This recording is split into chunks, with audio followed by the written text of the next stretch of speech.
Sing wani nantang karo Begawan Durna. Ora ngilo karo gitoke, ora mawas karo kahanane dhewe. Ing ngatasé mung ketibal 17 kowe iki mung batur, kowe iki mung kere. Kowe iki mung wong loro saudon telu saurupan. Lah kok wani nantang karo Begawan Durna ora ngerti kondang karo Begawan Durna iki pendhita kondang monyor-monyor. Gurune para Sata Kurawa mung ditantang karo wujude Bagong. Rasa cerewet, Mbah. Nang kene iki ditemtokke kowe apa aku sing tekaning pati. Wah, latara ora apa-apa. Ayo, kene. Nek pancen kowe arep gawe geger karang kajempel. Endi para Sata Kurawa? Ora bakal mundur jangkah. Lho, kowe wani karo Kurawa? Lho, wis wani metenteng ngene kok dikira ora wani anggepe piye? Ora nyepelekke kowe. Kuwi mburimu kuwi. Kartosega kuwi. Lho. Ura-uraban suaramu Kartomarma. Ya, ndek Kartomarma. Arep belane karo Begawan Durna. Dursasana, Surtayu, Kartipeya, Durgempa, Durmagati kon maju ngambyok ora bakal tak tinggal loncat. Lumo digawe becik. Wis jeleh nyawang gelaring jagat eseming rembulan kepengin tekaning mati kowe Bagong. Mati iki ning astaning Gusti. Matine Bagong ora perkara saka tangane Kurawa tandani, Mbah. Kowe pendhita kurang pengalaman kowe. Pendhita ora ngerti falsafah urip. Sing jeneng mati urip ki ning tangane Gusti. Gusti ki sing paring penguripan karo menungsa, Gusti sing menang mateni karo menungsa, dudu Begawan Durna, dudu Kurawa. Iso bengi iki aku menang karo Kurawa? Lho, moncer. Nek Gusti ngeparengake. Bagong bengi iki menang karo Kurawa. Kabul dongane. Kurawa tak ajar kabeh. Bagong pinesti bengi iki iso mateni Durna. Mati kowe bengi iki. Hah? Piye? Ora ketap-ketip kowe? Digagas omong aku. Kowe iki pendhita ora tau mulang karo siswamu, pendhita ora tau mulang karo muridmu. Apa-apa ning donya iki ning sing ampuh. Ampuhe mergo saka kersaning sing gawe urip. Ngono. Kowe tau ngerti critane Nabi Musa? Radong kowe. Oh, pendhita kocluk. Apa to sebabe tongkate njeng nabi kae kok ampuh? Mergo entuk firman saka Gusti Allah. Musa tongkatmu kuwi tabokno ning Laut Merah. Mula tongkate kuwi ampuh tenan ditabokke ya iso mbelah segara. Mergo apa? Entuk firmaning sing gawe urip. Ning ora entuk firmaning sing gawe urip, kae ya ming tongkat lumrah ora ndek kekuatan apa-apa. Nek sampean ngendelke pusaka saka liwa sing jeneng Cunda Manik, nek Gusti ngeparengake Cunda Manik, mungsuh Bagong ora duwe kekuatan. Ora ana kekuatane, kabeh iki ning astane sing gawe urip. Dudu menungsa sing gawe sekti. Barang kuwi uduning sing gawe urip. Ah, bingung kowe. Ora nyandak kowe SDM-mu rendah kok, Mbah. Ayo omong. Jajal apa piye? Arep aku ora nggo kekuatan apa-apa, ora nggo kasekten apa-apa. Nek bengi iki aku dikeparengake menang karo Kurawa, ora kurang jalane. Bagong ora minggat dibantangane Kartomarma, pecah siramu. Lho, tenanan ta iki? Lho, iya. Oke, ora masalah. Tak kira mung ngomong-ngomongan jebul tenanan to? Iya. Durna ora wani gelut nggunakake Kartomarma. Apa dikira Bagong ora duwe jago? Lho, kowe ngurung jago piring kuning. Ayo ndi? Jagone Semar kaya ngapa? Oke. Enteni kene. Kowe kok mateng-tengok nang kene. Lah aku durung kon rono kok. Ayo rono. Lho ora basa anu mriko. Tau nek nggo jago malah lenggahan mimik tes. Apa? Tes. Oh, kapok ora. Ki, Mike Tyson. Sekali pukul modar mungsuhe. Loh, iki kaya Antasena. Oh, Mbah. Aku ora trimo harus simbah Durna. Sing agar-agari kakene Semar nganggo curiga. Kuwi ngagar-agari ngau pusaka nganti kakene Semar njlungkup saka dampar, saka papan pelenggan. Nganti nangis. Apa kaya ngono iki pakardine wong tuwa wajib diajeni. Lho, sapa kowe? Lho, ora ana wong ngapa-ngapa. Semar ki ora ngapa-ngapa kok. Wes. Ora ngaku kowe. Iki saksi mata. Rumangsane Semar tok agar-agare nganggo pusaka nganti Semar drungop ngene. Nganti mripate ditutupi siji. Ora ana wong tumindak kaya ngono kuwi. Tutuk modar kowe. Den yakin kula ora ngapusi. Kusik. Ki sadurunge dadi perang janjane sing bener sing endi? Aku sing bener. Apa sampean ora percaya karo aku? Sampean weruh dhewe to posisine Semar kondisine kaya ngoten iki. Oh, lah, berarti bener. Apa kaya ngono ki wong tuwa? Antasena, aku ki pendhita Antasena. Aku ki ora tau goro karo sapa-sapa, aku ki brahmana. Mune wae kowe. Ora goro karo sapa-sapa. Buktine, Truk. Ngopo? Ya ta ya, kowe mau ora to? Durna gawa drei. Keris kok drei. Keris. Semar diagar-agare nganti tiba saka nganu kursi mau ya, Truk.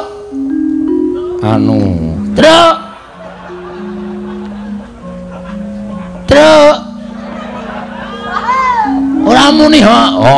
Aku weruh dhewe. Niku Petra weruh dhewe. Keparat Kurawa ora minggir aja klaudha aku sing bakal nglegandang para sata Kurawa iki merganing patimu.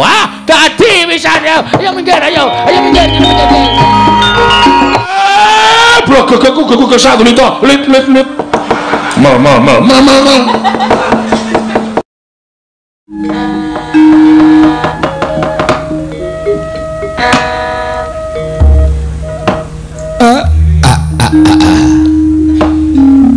Blegegekugek sadulita mel. Ora nyono babar pisan. Nuwun sewu ing atasipun namung sak sudung kula kemawon. Iki kerawuhan para lancur Pandhawa. Ndara Antasena, kula ngaturaken bekti kula ngatur nggih, Den. Kakek Semar tak tampa tiba sepadha-padha. Dosa apa ing bakal tak sandhang yen aku nganti wani nampa sembahing kakekne Semar. Ning gandeng jejering aku kuwi dianggep minangka dadi bendaraning kakekne Semar. Mula sembahing kakekne Semar tak tampa ning tiba sepadha-padha mongko sok baline wae aku ngaturke sungkemku katur ngersaning kakekne Semar. Niki sami mawon sampeyan niku ora gelem nampa napa sing kula aturke ning sampeyan ajeng jlomprongke kula. Gusik jlomprongke perkara sing endi? Sampeyan kula aturi sembah ora nampa sampeyan ngaturke sungkem. Monggo kula niki ming derajating batur. Kula niki ming derajating Panakawan. Sampeyan bendara kula kok ngaturke sungkem kalih Semar.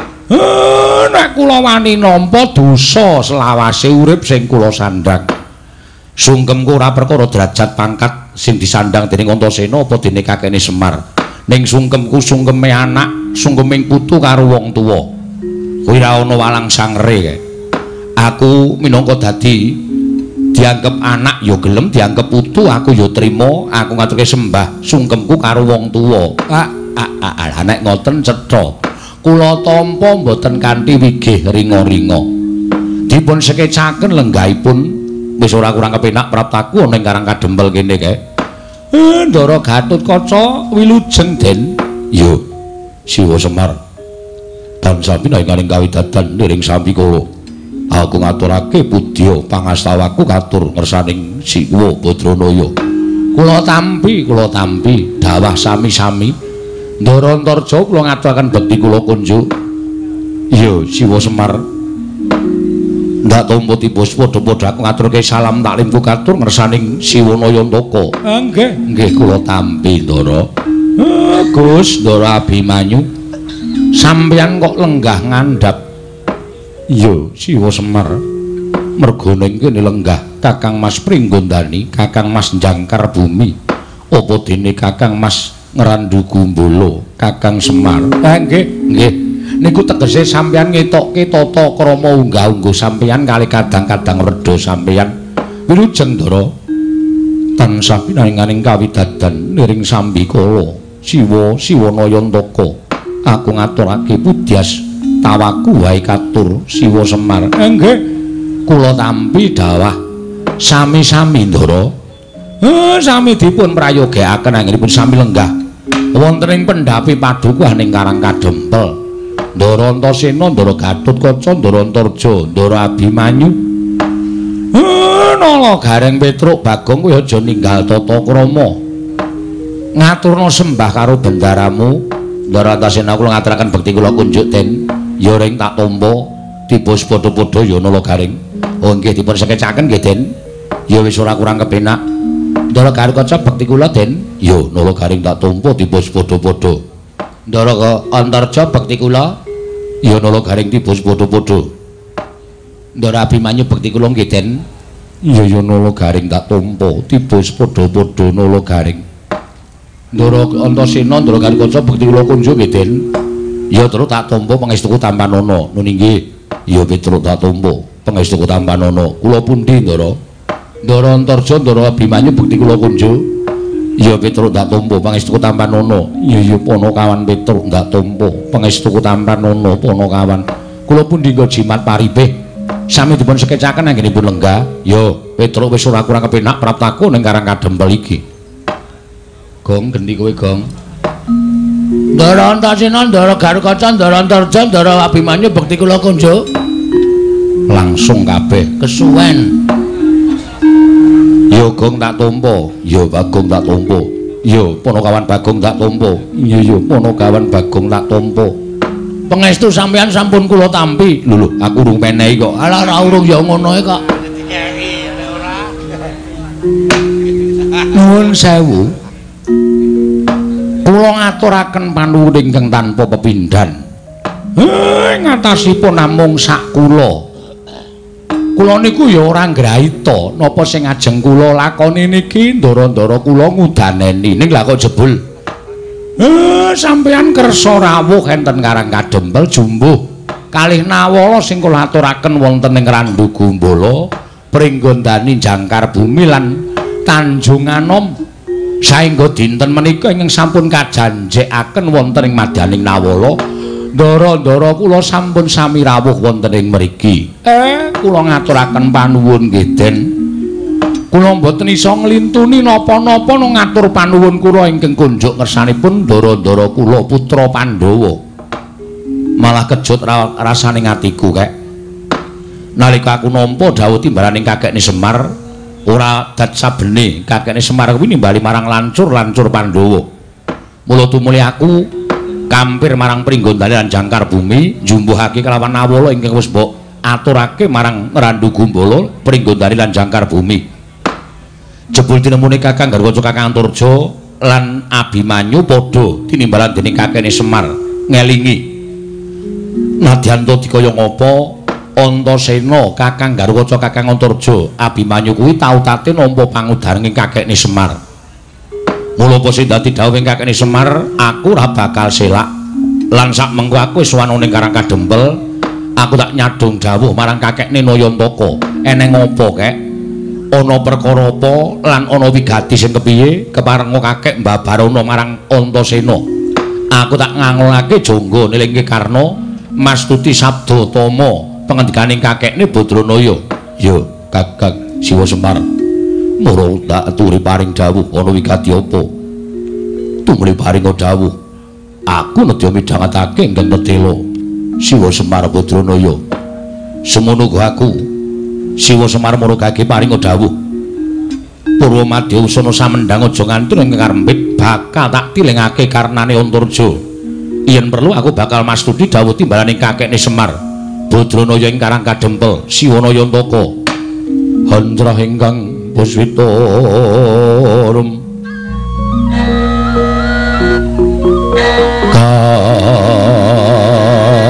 kasiring samirana mrih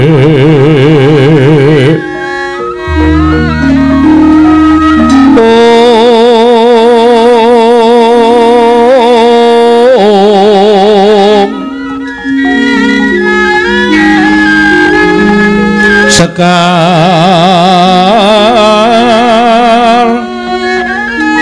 kadung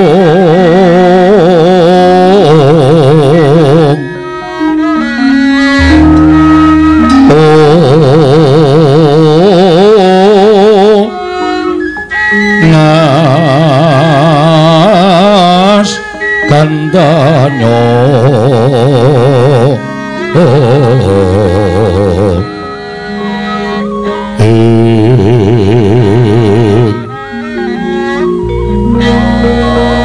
mawe raras renaning driya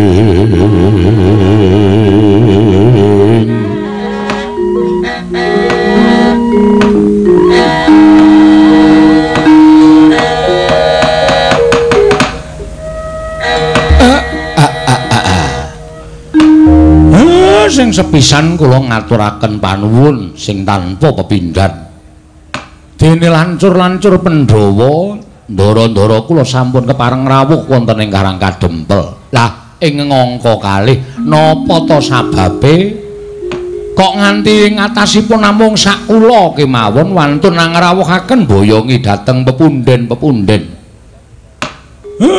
Niki merga enten gandeng cenenge kalih lelakon sing kula lakoni. Nalika dinten Anggara kasih kula nglakoni carane Nalindra sare naritis sesemek ron Rajamala bebantal bata sarimbak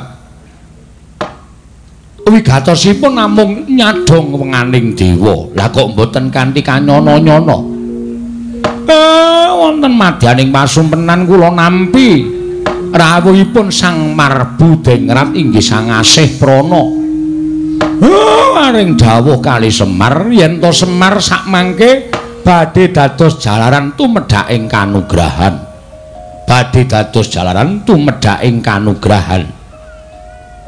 Mongko nalika semanten gregah wungu saking tilem kula niku pungun-pungun. Lah ing atase namung sak kula dadi lantaran tumedhaking kanugrahan. Mongko petanganipun wong tuwa kaya kula niku nek kanugrahane cepak niku pacobane ya bakal nekani. Mangsa kala sok barengi. Mung kari titahe niku kuat napa pacoban menapa mboten. Nek kuat napa pacoban kanugrahan bakal tinampa, ning nek mboten kuat nampa pacoban kanugrahane bakal uncat. Lah terus wigatine kakek ngrawake mboyonge marang para putra-putra. Kula ngerti nek sasmitaning dewa niki mangke badhe sumebar warata mergi enten gandeng cenenge karo kanugrahan. Merga napa, Den?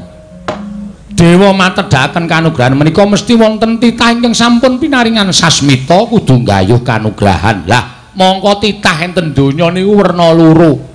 Eneng sing apik, eneng sing ala. Tur dewa niku mboten banci ndemban siladan. Sing apik diparingi sasmita yen bakal ana kanugrahan sing teka, sing ala ya paringi sasmita yen ana kanugrahan sing bakal tumedhak. Lah sing becik niku mesti nggayuh kanthi srana laku ingkang utama, laku ingkang bener. Lah sing kula kuwatirke nek sing ala niku nampa sasmitaning dewa nek jagat niki bakal wonten kanugrahan sing tumedhak. Monggo tumindake wong ala niku nggudel bingung nungsang puyang numbuk bentus waton kasembatan sing digayuh niku kula sing semelang. Monggo Semar niki wis tuwa. Anak-anak kula niku gelem nyambut gawe nek dicocok mripate nganggo dhuwit. Nek mboten dienehi amplop bocah-bocah niki kesete ora jamak. Ora tau gelem nglabuhi karo wong tuwa.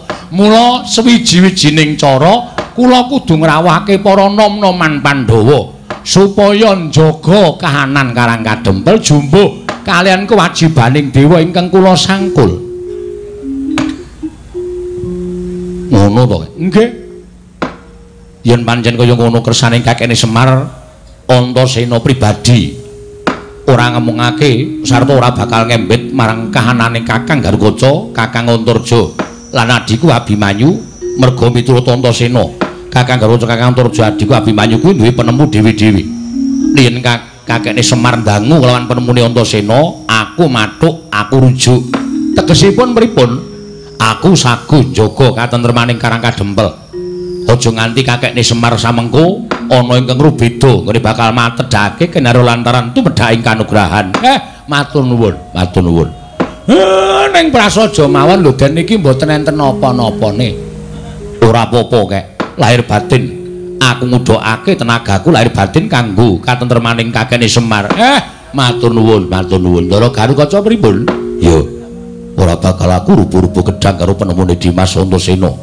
Ning rumangsani yen Gatotkaca kuwi tau tate nampa pangudange Siwa Badranaya. Mula besok kapan nggo bakal abuh lawan Siwa Semar kejaba mung dina iki. Ora bakal wegah aku ngata marang katentremaning Karang Kadempel. Matur sembah nuwun. Ndara Antarja, aku semono uga ora bakal wegah wae.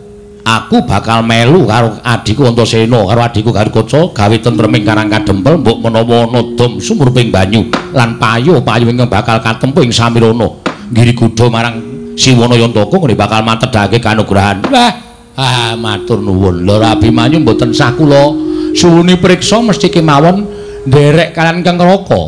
Semono uga aku bakal melu marang Kakang Mas Antasena Siwa Semar. Matur nuwun, matur nuwun. Nala Gareng, kowe piye?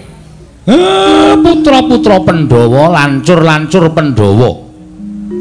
Kuwi bendaraku sing wajibe aku labuh karo ndara-ndara kuning dina iki. Ndara-ndaraku labuh karo bapakmu. Kowe minangka dadi anakku kowe piye? Nek kira-kira bapakmu iki ana ing Singgirigoda, ngene bakal dadi lantaran tumedhaking kanugrahan. Kowe piye? Duwe penemu? Awakku iki lagi anget Pak. Awakku iki lagi ra penak. Mula gandeng sing wis ngrondani utawa sing gawe tentreming Karang Kadempel ki Ndara Antasena, Ndara Garukaca, Ndara Antarja, Ndara Abimanyu, tak kira wis cukup, aku tak ora usah melu-melu. Lah pancen tikus wirok tenan. Petruk piye? Nek aku manut, gandeng aku ki anak tengah, mongko sing anake bapak sing digdaya utawa sing dianggep sentosa dhewe iki aku. Nek kira-kira aku dibutuhke aku siap, Pak. Syukur lah kaya ngono kuwi. Iso njunjung derajate wong tuwa. Bagong piye? Aku anane ming sendika, Pak. Waton wis mateng. Wah, jan Bagong ya. Maksudnya piye to, Truk? Lah kowe iki mau ngrungokke ora? Ora. Lho. Lah kowe iki melu ki ngopo? Lah ya nggo genep-genep e. Bapak ki arep dadi lantaran tumedhaking wahyu. Wahyu apa? Ambo, bapak urung paring dawuh. Bapak kuwatir merga sing disasmita entuk wahyu ki mesti karo dewa piranganing piyai loro utawa menungsa loro sing pambegane ala lan becik. Nek sing becik mesti nggayu wahyu sing apik-apik, nek sing ala mesti penggayuane wahyu mesti ngawu gawar ngawur. Lah kuwatiring bapak nek mengko terus ngawur ning Karang Kadempel meksa karo bapak supaya menehake wahyu, kuwi sapa sing kudu njaga katentremaning bapak. Ngene wae, apike saiki anu wae Truk, nyewa linmas. Lho. Kok nyewa linmas piye to? Keamanan ketentreman ki nang tanganing para bapak-bapak sing wis kejebak dadi linmas. Aku ki anake Semar e. Wajibe aku ki dilindungi. Wis Petruk rasa rembugan ro Bagong. Ndak malah saya buyer sirahe bapak. Bocah goblok ora dong ning sok keminter suarane seru ning waton seru ning ora nganggo dipikir. Aku anake sapa? Anakku. Berarti aku nek goblok iki turun kowe. Hus. Bapakmu ki mbiyen aku ki ya sekolah. Padha aku ya sekolah. Meng bapak ki sekolahe luwih dhuwur tinimbang aku luwih cendhek. Lah sing tok banggake apa? Lho, madang. Wah. Wis Gong, wis ora usah omong. Nek ora omong ya ora usah ditancepke nang kene. Tancepke kene kon ora omong. Ya wis ya wis. Ora usah digagas. Lah, terus wonten malih Ndara. Ana meneh kepiye kae? Enten malih sasmitaning Jawata ingkang sampun kula tampi. Enten malih sasmitaning dewa sing kula tampa. Kula niku mung drajating batur. Kula niku mung drajating Panakawan. Nek mestine kula ditimbali ratu niku mempere pancen kudu kaya ngoten. Ora eneng kok Semar kok ngaturi rawuh Nalendra niku kula mboten wantun.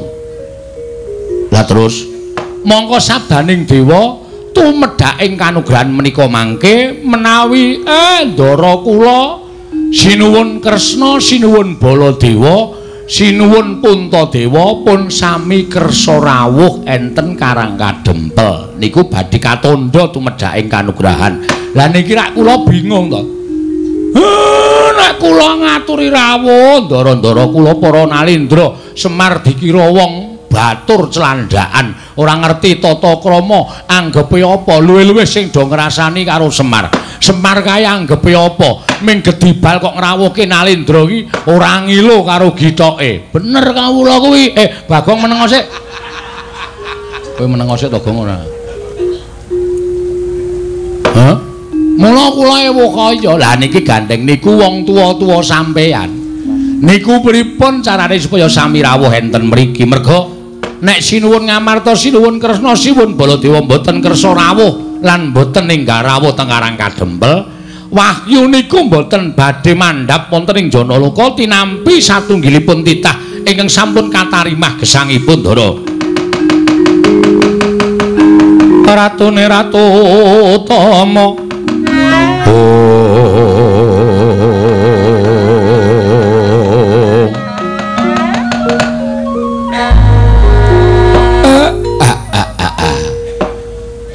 Mulane kawula do geger.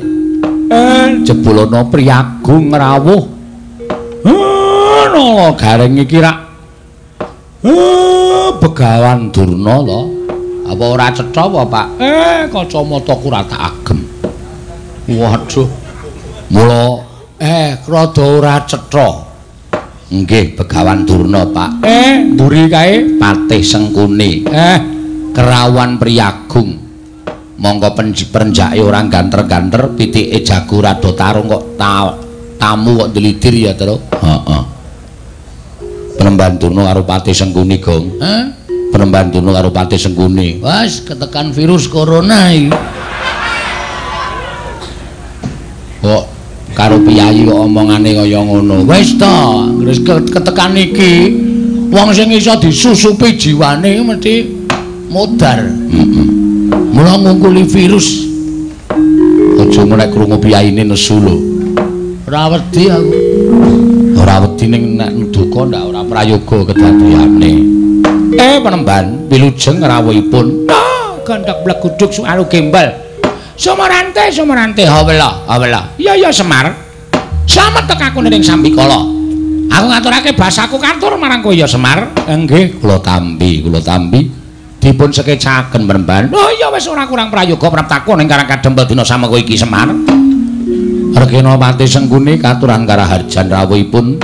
Iya. Kakang Semar, slamet tekaku. Aku ngaturake basaku katur ya Kakang Semar. Nggih, kula tampi. Dipun prayogakaken lenggahipun. Iya wis ora kurang prayoga. Nyuwun pangapunten gandeng. Mriki menika namung dusun benten kaliyan negari utawi benten kaliyan keraton. Mila sarwa-sarwi cumpen sarwa-sarwi awon kawontenanipun boten trep menawi kinarya pelengganipun piyayi kados panjenengan. Wis ora dadi ngopo? Ora dadi ngopo? Aku wis ngerti ukuran kekuatanmu iki, aku wis ngerti. Kekuataning Semar minangka dadi Panakawan, kekuataning Semar minangka dadi batur ki kahanane kaya ngopo aku wis ngerti. Mula ora usah dadak njaluk ngapura. Wis memper nek kowe kuwi ora duwe, wis memper nek kowe kuwi melarat, wis memper nek kowe kuwi sarwa kekurangan, wis pas nek kowe iki sekeng. Mula ora usah dadak njaluk ngapura. Aku mapan ning kene iki wis sak lumrahe. Ngetrapke karo awakku. Yen aku mapan ning kraton mestine aku lungguh nganggo wujuding dampar sing dilemeki nganggo babut. Nek ning kene wujude nganggo lincak kaya ngene iki wis sak trepe. Mergo kowe iki ya wong ora duwe tenan. Sabar lho, Tru. Sabar lho, Gong. Omong apa to? Lho kok iki wah kowe iki parah tenan, Gong. Aku ora paham. Nek ngerti nek krungu mesti nesu. Muni piye? Gus iki. kusike donga dirungokke walah headsetku ora tak copot wah duwe headset anyaran dinggo terus tok tancepke apa radio cilik wo kudu HP to ora kuat tuku HP kok nganggo headset muni ora ya mengko ngilangi curek dijiki kok rumangsaku kok mboten napa-napa sak kersa panjenengan lah iya kowe kudu ngakoni kowe kudu ngaku lan kowe kudu ndodho marang kahananmu nggih mula Semar biyen dek nalika kowe arep tak boyong ning negara Ngastina kowe tak dadekke pamomonge para Kurawa kuwi manuta kowe gelem yen kowe gelem dadi pamomonge para Kurawa jaman semana kowe tak boyong kowe gelem kowe ora milih para Pandhawa minangka dadi pepundenmu uripmu ora kaya ngene iki uripmu ora sarwa sekeng kaya ngene iki aku ngerti kowe iki saya pucet ki mangan mesti ming maune sedina ping 3 saiki ming sedina pindho ta mergo sarwa kekurangan aku wis paham aku wis ngerti nuwun sewu mbok ampun ngoten ta Kakang sia-sia ya sia-sia nek Semar mangunekke kaya ngoten niku iso sabar ning sing teng mburi nika sing nyemelangi sampeyan rasa wedi kula arep sampeyan nggawa Sata Kurawa 100 cacahe apa kira-kira anak-anak Semar niku nek ajeng amuk iso ngalahke Kurawa 100 mboten iso ora ana wong menang musuh wong 100 wong 3 menang musuh wong 100 niku mboten dadi kelampar oh nggih sampun monggo kula tak rasah omong mboten omong nggih pun mboten napa-napa lah sakniki kula tak takon kowe arep takon apa sampeyan rawuh mriki niku karep sampeyan dhewe napa diutus sinuwun Ngastina iki ngene Semar nek aku duwe perlu dhewe iki jane aku perlu apa to karo kowe ora imbange ngono lho ing ngatasi aku ki pendhitaning ratu papanku ning kraton kok duwe perlu karo kere iki ra ya ora pas sing jenenge pendhitaning ratu ki nek ana keperluan ya karo pendhitaning ratu saora-orane karo patih saora-orane karo tumenggung menduk-muduke karo bupati lah kok aku butuh karo mamong ki butuh apa nek aku ora diutus dening anak Prabu Duryudana aku ora bakal tekan kene oh nggih dados rawuh sampeyan dipun utus ya aku diutus dening anak Prabu Ngastina lha wigatosipun anak Prabu Duryudana kuwi ngimpi nyumpena nampa sasmita yen to Jawata bakal matedhake kanugrahan. Monggo ing dadi lantaran tu medhake kanugrahan mau ora kejaba mung kowe Semar mula tumuli anak Prabu Ngastina utusan nglawan aku. Ndangu nglawan aku ditimbali sowan ning negara Ngastina. Ing wigati aku supaya prapta ning Karang Kadempel lan nakokke babakan wahyu kuwi mau. Lah, gandhek kowe wis ngerti apa kang dadi wigati ning Begawan Durna saiki kowe prasaja karo Begawan Durna. Wahyu mau jenenge apa? Yen pancen wis wujud jenenge lan ana keterangan ing gumathok aku njaluk wenehna karo aku wahyu bakal tak bayang menyang negara Ngastina kuwi wigatine dening sak banjure nek kowe nuduhake wahyu mau jenenge apa slamet uripmu dene ora nuwun sewu lho Semar aku wis diparingi Purbawasisa dening anak Prabu Duryudana aku mung duta kok ora mung duta kongkonan ning duta ngrampungi karya dadi nek upama kowe nyelaki sarta kowe ora gelem nuduhake apa jenenge wahyu lan wigatine wahyu mau tumanjane ning endi sarta ora entuk tak boyong aja takon dosa apa kelakon Durna nggunakake cara-cara sing kasar Durna nggunakake cara-cara sing ora prayoga supaya kowe bisa menehake wahyu mau tak boyong menyang negara Ngastina wis kuwi wae sing dadi omong aku kokean ndak ora ana perlune mergo aku nek omongan karo kere iki tak batesi kurung ora kok heeh nesu ora kowe ora Semar dunekke ngono kuwi kira nesu Semar iki kere tenan ora ayo kere tenan ayo wis ngono kok digawe angel wong aku melu Semar iki getun kok lho getun mergane saiki tak takon Semar ra kudune jarene wong-wong kuwi do ngandhake Semar iki titise sangguwange Semanto Ismaya ha Ismaya ada dewa endi nyatane anak dewa kok saya kere kowe karo aku omahe saya cilik nggo ngragati sekolah anak-anak piye wis kuwi aku ki jane getun upama ana sing ngepek aku dadi anak-anak aku trima melu sing ngepek aku aja ning angsare gedhe aja didelok saka bandane aja didelok saka ukuran bondo donya lho derajat pangkat kowe melu Semar ayem to ora Ayem ngono. Ayem apa wong utange wae kok ayem. Petro, dalem, Pak. Bagong aja tok jak omong, lak banen cangkeme. Saya suwe kok neng ati saya ngregetke. Kok sik do meneng aku tak wangsulan. Nggih, ngatos-atos lho, Pak. Ngatos-atos lho, Pak. Ngati-ati lho, Pak. Ora satok eleke aku ora butuh karo kowe. Nesu, Bapak. Arepmu nesu, Bapak nesu ora dianggep anak. Masalah. Lungar nendi? Lunga terus bali meneh. Percuma. Nuwun sewu, pancen leres. Kula menika nampi sasmitaning dewa. Ning nuwun sewu lho. Semar niku mung dadi lantaran. Tegese Semar ya durung weruh napa ta sing disebut kanugrahan niku wau jenenge napa, tumanjane teng pundi niku kula dereng saged ngertos. Dadi nek upama enten titah sing pun nampi sasmitaning dewa kudu nggayuh kanugrahan. Lho nuwun sewu, dinteni wahyaning mangsa kala. Mangke nek kula wis entuk sasmita saka dewa, nek pancen kula wis diparingi sasmita, iki lho titah sing kudu nampa kanugrahan, iki lho sing titah kudu nampa kanugrahan menika mesti kula paringke. Tur nuwun sewu lho Penemban. Wong gayuh kanugrahan kok njaluk niku cara pundi kula tak takon. Wong gayuh wahyu kok njaluk niku cara pundi kula tak takon. Selagine ngelmu mawon kelakone kanthi laku lekase lawan kas tegese kas nyantosani setya budya pangekese durhangkara. Ngelmu niku nek ora dilakoni lakune ora ana tumanjane apa-apa. Ngoten. Lah niki wahyu.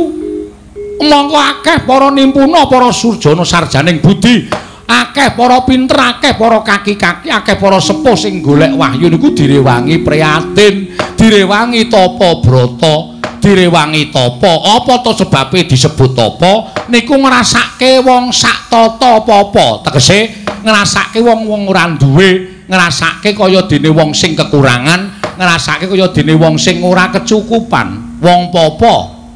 Ngoten. Lah wigatine napa? Resik jiwa lan ragane. Sing jeneng menungsa niku mboten wonten sing suci, mboten kekang sithik mesti kelepetan dedosan. Supaya dadi wong suci niku kudu nglenggana dhateng sakengreh dosa sing wis dilakoni, sranane kudu masuh lair lan batine kanthi sarana priyatin. Mboten kok priyatin to apa brata niku njaluk karo sing mbau reksa, sing tunggu kali kene aku wene ana kekuatan, sing tunggu guwa kene aku ana kekuatan. Mboten, ning golek papan sing sepi sing ora ana swara apa-apa supaya gedhekke nggone wiridan ngagengaken asmaning Gusti, supaya Gusti paring pangapura saking keluputan. Niku nek wis resik niku lagi entuk wahyu niku pantes. Angka loro, wong kedunungan wahyu niku nuwun sewu, nek satriya ya kudu netepi kasatriyane sing kanthi apik, netepi kewajibane sing kanthi becik. Nek dadi ratu ya ratu sing apik, nek dadi satriya sing apik, nek dadi lurah sing becik, nek dadi bupati sing apik. Niku bakal entuk kanugrahan mbuh wujud napa. Merga wis iso nglakoni kewajibane kanthi apik, mboten kelepetan dedosan. Nek dadi pendhita sing apik, aja pendhita sing suarane kaya kertas kaya ngoten niku. Nek sampeyan kaya ngoten niku ora diajeni karo sak pepadane. Sing diajeni ming serban kali ketu sampeyan le putih. Ning ati sampeyan lecek, ati sampeyan kebak wulu, ati sampeyan kebak drengki srei panas ten patiopen dahwen. Niku mboten apik Penemban. Dan tur wong kedunungan wahyu niku kudu iso nglakoni 3 perkara. Mangrungokke mboten kula mejang karo pendhita ampuh mboten. Ning ming tukar kawruh, muga-muga kawruh Semar niku iso dienggo penemune Begawan Durna, iso dienggo tambahan ilmu sampeyan. Wong arep kedunungan wahyu kuwi duwe watak 3 perkara. Inggih menika wujudipun lila, wani lan kurban. Ngoten. Lila niku wong urip ning alam padang niku lila karo uripe kudu ikhlas ngelingono. Nek urip niku ming sakderma diparingi, ora njaluk, ora ngemis, ora utang. Sing maringi sing gawe urip. Mula jroning urip ning alam padang niku nek diparingi urip, niku kudu nampa apa anane, susah ya wani, lila, seneng ya lila, bungah ya lila, melarat ya lila, sugih ya lila. Aja sok ngresula. Mongko racak-racake menungsa niku diparingi seneng sithik lali ngucap syukur. Ning nek diparingi rekoso 2 dina, le nyebut sing gawe uripe nganti telake garing. Mboten? Nggih napa mboten? Terus saniki kula tak takon, korban utawa wani, semang-semang samar-samar mengko gek menika mboten badhe sumanding. Nek wis urip teng alam donya niku napa sing ajeng mang tindake niku aja dipasrahke karo sak pepadaning urip.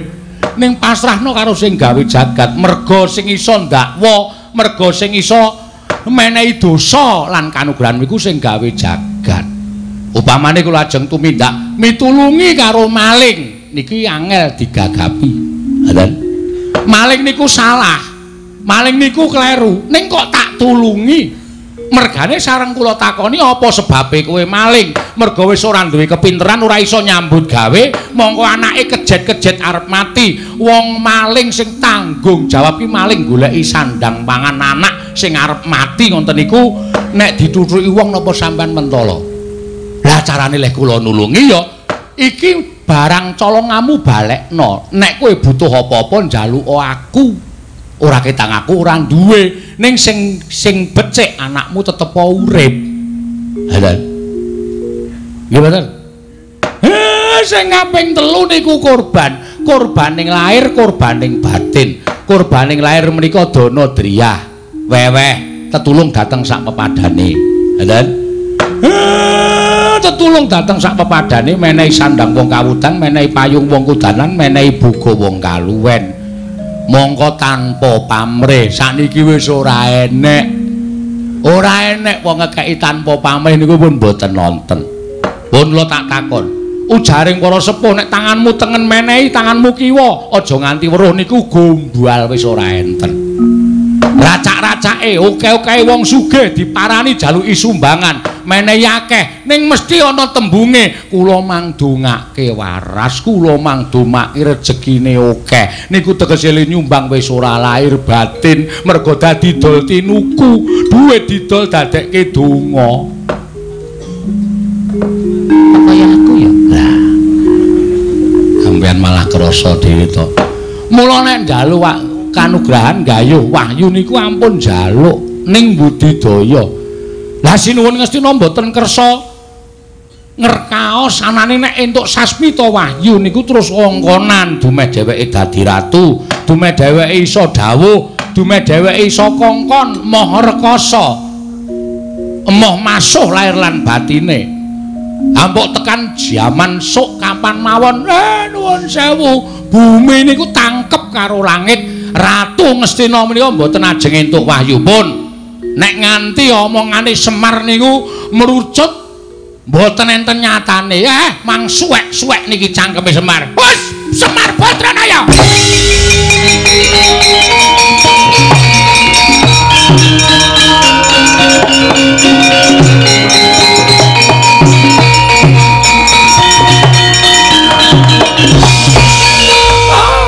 Maning jajalan sukertaning bawana iblis lanat. Lah kok dadi kowe malah mejang karo aku, mulang karo aku ke barat kowe. Pintra njara langit kowe ora meneng karo Begawan Durna. Durna iki kondang pendhita monyor-monyor. Pira siswaku iki padha suwita marang pertapan Sokalima. Lah kok dadi kowe men gedibal 17 Ponokawan. Kowe iki men batur kok mejang mulang karo Begawan Durna. Oh, Semar pintra kowe ora dadi batur. Pintra kowe ora dadi Ponokawan. Lah kok malah ngecomang dleming ngandar-andar ngendukur. Drewiri kaya grojokan ucapmu. Apa rumasamu pinter Semar tinimbang Begawan Durna? Nuduhke apa ora? Ora nuduhke wahyu aja takon dosa. Sungsang bawana balik kalangkar jembel kareane.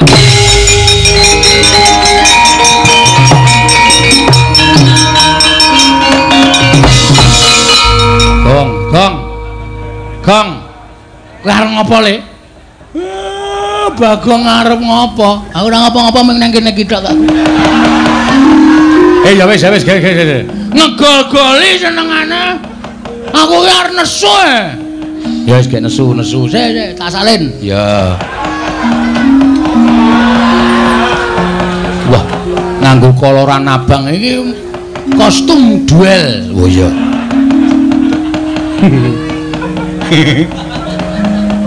Training ra tau ganti. Nganti nggon bokong tipis banget. Semrawang bokonge ketok. Apik ta, apik jempolmu mlocot kira. Nuwun sewu penemban. Nunamit pasang Kalimantan B tinebene ledune jumawahing tawang-tawang. Paripaksa kula majeng wonten ajengipun Semar Badranaya. Lho. Iki Bagong iki. Ha iya, kaya ngene Baladewa. Mangsane anggepe. Arep apa kowe? Mendelik mripatmu. Kowe arep apa? Arep mbelani karo bapakmu. Apa diambakku wedi karo Bagong? Ayo, arep mbelani cara piye? Ngene, Mbah. Nuwun sewu ya. Sampeyan ki wong tuwa, nek dicangkem dijaga. Semelaku nek ditapuki wong ning dalan. Omonganmu iki sapenake dhewe, Mbah. Ora nganggo petungan, ora nganggo pikiran. Awal pertama sampeyan teko wis ngece omahe bapak. Bapak ki wong kere, omahe ya wis pantes kaya ngene iki, mula ya kuwate ming tuku lincah, mbayahe semen. Wong ki aja sok ngembe karo wong liya. Wis sugih ki mbiyen ra diparingi karo Prabu Duryudana. Ha ya. Wis saiki iso nganggo sandangan sarwa nganggo prada mas ngono ki ta. Mergo kowe diparingi karo Ratu Ngastina. Ning kowe kelingan mikir jaman semono, aja sombong. Ning ngelingono karo jaman dok nalika kowe ngrekoso gendong Swatama, kowe mbarang ning prapatan. Kowe ora dikukup karo wong Ngastina, kowe seprene iki dadi kere, Dur. Wus. Jangkar karo aku, jangkar ora kuwala tuwa aku mbangane kowe. Bagong sabar le. Engko ndak malah ora apik. Wis iso meneng ra kowe? Tenjang tenan kowe. Bapak apa? Bapak dibelani ora krasa. Wis saiki pikiran sapa sing sayang karo kowe? Hah? Kowe dunekke Durna, Karang Kadempel tak gawe sungsang bawana balik. Sing maju ngadepi Durna ming iki putramu David Bagong.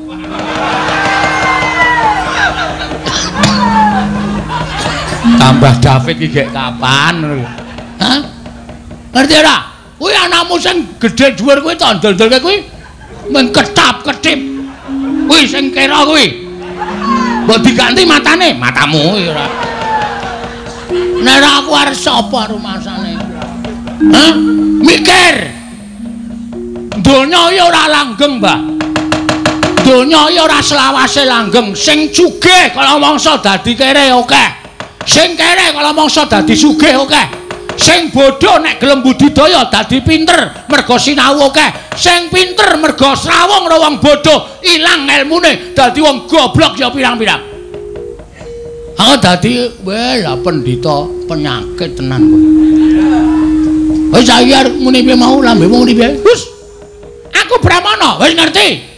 Kowe mau muni piye? Gawe Karang Kadempel sungsang bawana balik. Semar bakal semaur, mergo Semar ki selawase urip ora tau gelut. Ora tau gelut. Ming gelut karo simbok ya, Pak?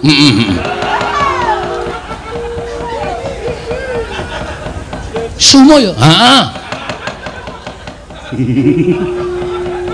Aku nek weruh Bagong nek malah guyu dhewe.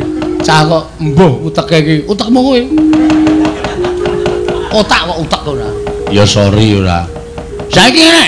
Nek kowe arep gawe sungsang bawana balik kanan Karang Kadempel, Bagong sing ora sarujuk. Aku sing depani Bapak Semar. Loh, yen ngono kowe wani karo Bengawan Durna, apamu sing tak wedeni? Biyen tekan saiki Bagong ora wedi lho sapa-sapa. Aku tak golek rokok sik ya, Kang.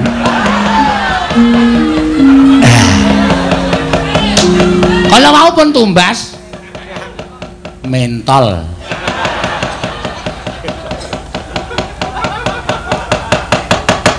Tegese kowe mani karo Bengawan Durna, sing tak wedeni apamu? Loh, nek pancen mani ayo iki, papan wong neter kate dayan. Wah, lah iki gayeng iki, Gong, dipikir sik le. Nek nganti Durna engko wani, Durna nggawa Kurawa. Ora wedi ora Kurawa. Ora wedi aku. Pokoke bapak ora sang menehi wayu karo Bengawan Durna karo Prabu Duryudana. Yo rampungke nang kene iki. Kowe takon nek ndi pampano nenter Kadedayan. Mbah. Lor kulon omahe bapak ki ana lapangan voli. Ayo neng kono ditemtoke. Kaya apa aku sing tekani pati? Ora minggat metu coba yo tanti karo semet jasmu mocer kowe.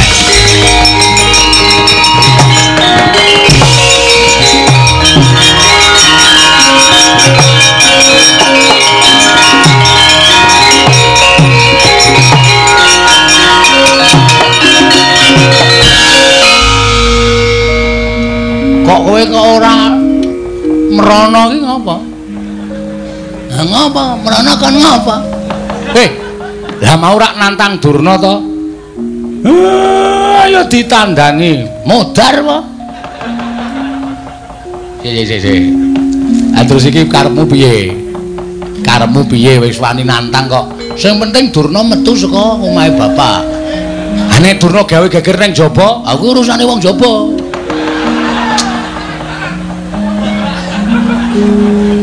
Gong, kowe iki ora edan lho. Iki serius lho, Gong. Durna nggawa Kurawa 100, nek kon ngrusak Karang Kadempel tak kira ora nganti 3 kedheping netra Karang Kadempel mubal dadi geni. Kowe omongan kaya ngono iki rumasamu ora ngembet katetremane wong sak Karang Kadempel apa? Lho, maksud lu? Maksud lu? Kowe wani karo Durna. Terus sing digoleki kowe. Engko nek Durna metu ning jaba ngawe Kurawa, kowe ora ana, kowe ora gelem nandingi Durna. Durna saya nesu, Bagong ming lambene tok wani omong tok ora wani nandhangi aku. Kurawa, kabeh omahe kawula dobong. Lah, kawula sing ora ngerti kentang ki mulih lelakon kelangan omah. Piye to? Caramu mikir piye to? Terus aku kan ngapa?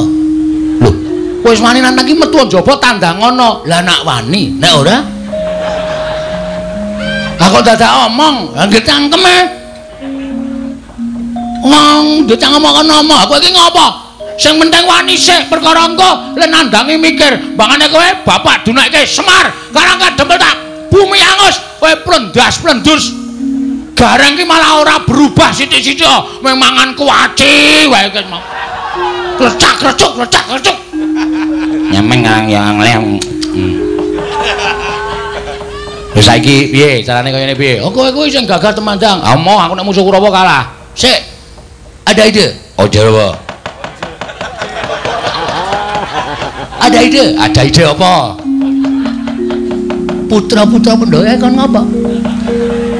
Oh iya ya, Ndara Antarsena, Ndara Gatotkaca, Ndara Antarja. Lah engko to supaya Ndara Pandhawa ki do duka, aku sing gawe masalah. Sing gawe ukara aku. Carane, to tindak mrene sik. Ya kowe sing kono. Ngonten? Yo. Sapa gong tamune? Kawan Durna, ning pun metu, pun medal. Lho wis lunga. Mpun sampean kan tindak mriko. Yo, ya sangu tak rono, nggih. Lah tenan ta, dintekke tenan ta. Lho, apa? Niki tempe niki lek goreng kula. Donggo jagongan. Wong tempe dipangan Bendoro kok ora entuk. Joli lho. Ya. Awi do mriki. Ya aku tak mrono tak sowan bapakmu.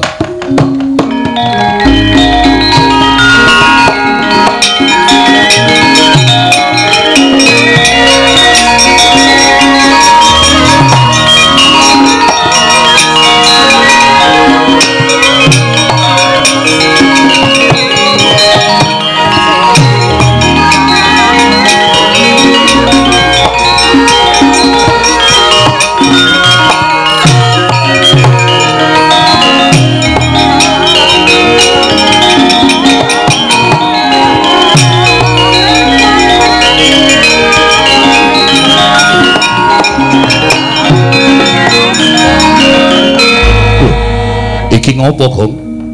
Bapakmu kok ungkep-ungkep mudhun saka pelungguhan mripate ditutupi. Nangis bapak. Lho. Nangis ngopo? Oh, Durna mriki niki wau ora tak tendhangi. Lho, gene wis wani nendangi Eyang Durna. Mpun saking judeke. Masa bapak dicedhaki Mbah Semar kowe ngerti wahyu sing ngerti tumiba ning jagat ta? Tak jaluk karo Durna nggawa keris. dinyonyok-nyonyokke Bapak Semar, bapak nganti tiba saka kursi terus nangis niki. Nek mboten kula sing ngewangi ajeng sinten malih? Eyang Durna mentolo karo Kakang Semar. Ngono kuwi ya, Tru. Ya, Tru. Tru. Heeh. Ngono kuwi tenan. Bela dalah Kurawa brabrik.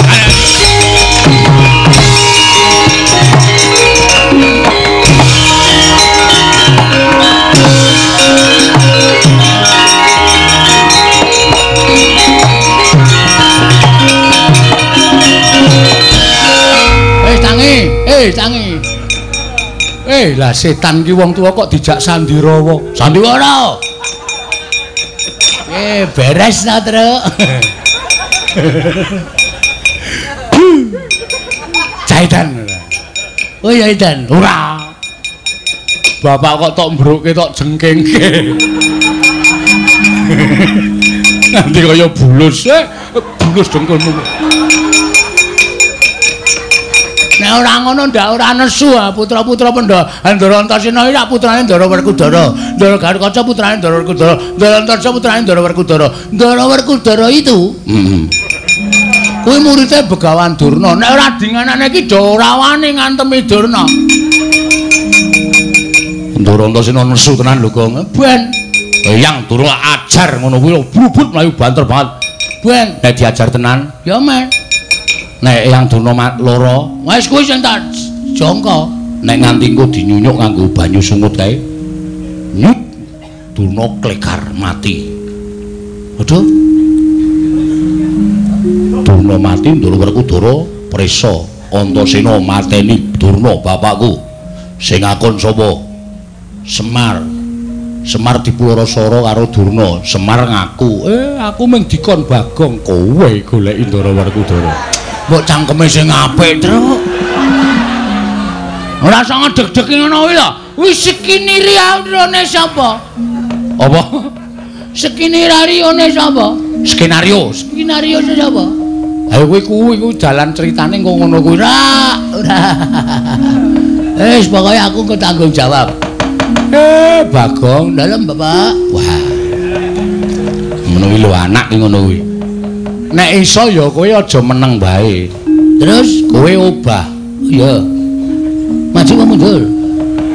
Tegese obah kuwi kowe ngewangono karo ndara-ndaramu kae ndak dikira kowe anak sing ora tanggung jawab. Terus iki kon ngapa iki? Iki ngapa iki? Ayo petruk barang. Kae tekle dengkulmu mlacak. Aku ya temandang ya wani, sing baku anak-anakku kabeh do temandang karya ora usah dadak wigire ngoringa. Kurawa diundurke, ndara-ndaramu kae dibantu aja meneng bae aja enak-enak nggih. Ngestakaken dawuh, Pak.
Anggro sesumbar lindho bumi gonceng kumalu dokundur katuk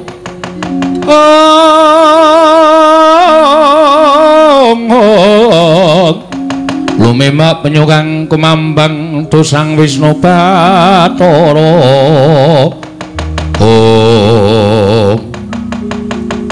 ora nrimake rasane atiku kok. Bapakmu kuwi wajib disembah-sembah. Kakene Semar ki wajib diaosi, disungkemi. Lah kok Begawan Durna, Eyang Durna kok sak kepenake dhewe nggone ngancam karo kakene Semar. Nganti kakene Semar tiba saka papan pelenggane. Nangis kaya ngono kae. Kok kowe ora mbelani? Kulane nek wani wis mbelani mau-mau. Ning gandeng Durna sumbare nek pancen anak-anake Semar ora trima ayo metu Jawa. Kurawa sagung ngranjap anak-anake Semar, ya, Truk? Truk? Heeh. Mengkon muni kok angel to kok. Iya, aku wedi dosa tak sanggane. Iya. Rasa kuwatir to. Iya. Mula nendi saiki Eyang Durna sak kurawane. Ora gelem bali nekuk penjalin. Ora gawe kisruh karang kadempel aja takon dosa. Aku sing ora trima. Sip. Ning ampun sampean sing maju. Lho. Kula ya tak ngetokke jati diri kula sebagai anake Semar. Tegese piye? Kula tak sik methokke Kurawa ning sampean ngetutke kula. Lho. Mengke nek Kurawa wis tantangan kali kula, sampean sing perang nggih. Lah tegese aku mung paitan cangkem tok wae. Sampeyan sing jotosan kula sing perang men ketok nek Bagong niku dipirsani masyarakat Karang Kadempel ki do mbaten weh lah dah Bagong edanan mbelani bapakne wani ro Kurawa men junjung derajat kula. Oh iya. Oh alah kere. Mengarep kepengin kondange kok dadak njaluk bantuane putra-putra Pandhawa. Ora sajrawat kowe iki trikku. Oh iya. Monggo budal. Ning sampean cedhak kula lho. Iya, aku cedhak karo Ndara karo kaca ngambah Dirgantara.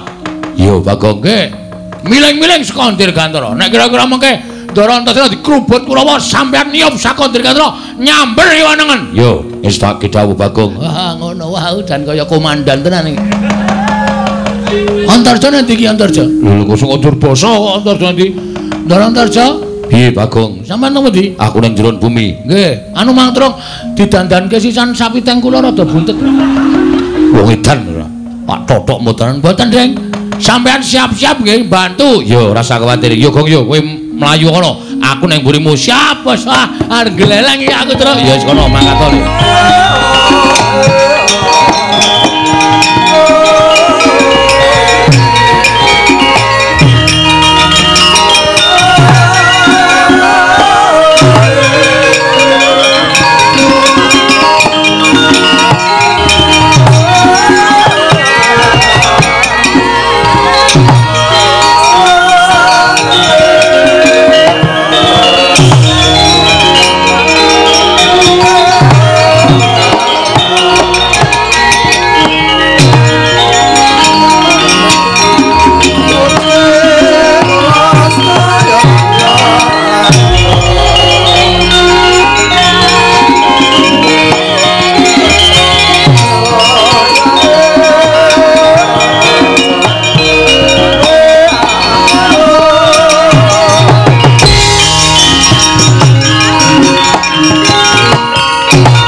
Kok suwe banget. Kula niku mboten kok perkara minggu alasan. Merga kula wedi kalih Bagong kalih Petruk kalih Gareng. Sampeyan ngerti dhewe to. Anak-anak Semar niku bocah ndugal kewarisan kabeh. Nek sampeyan nyuwara kaya ngoten niku netangi karo kamurkane anak-anake Semar. Oh, pancen kula jarak. Kula wis duwe penemu nek Semar ditembung kanthi apik-apik mesti ora bakal diwenehake. Sarta ora bakal nuduhake menyang ngendi bakal tumurun ning kanugrahan. Monggo Semar niku dadi lantaran. Ngendikanipun anak Prabu Duryudana, Semar dadi lantaran tumedhak ing kanugrahan. Mula nek ora dijontrot ucap kaya ngoten niku Semar ora bakal bloko. Ning dadine rak malah kriwikan dadi grojokan deduyon dadi tangisan. Sepira kekuwatane anak-anake Semar niku Gareng Petruk karo Bagong. Mboten wonten alami lan mboten ajeng kelakon ing atase wong telu dikrubut karo wong 100 kok iso menang niku mboten ajeng iso nemu nalar lan ketemu ing akal. Terus sakniki Kurama ketape. Kula dhewe sing ajeng ngethukke karo Petruk karo Gareng karo Bagong. Nek pancen bergugung temanten ora gelem sarta mbetengi Semar gone nuduhake tempu dununging kanugrahan niku wau. wong telu niku ajeng kula ajar lumantar Sata Kurawa. Nggih, kula manut karo sampeyan mawon Kakang Rembanduna.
Dadi lamun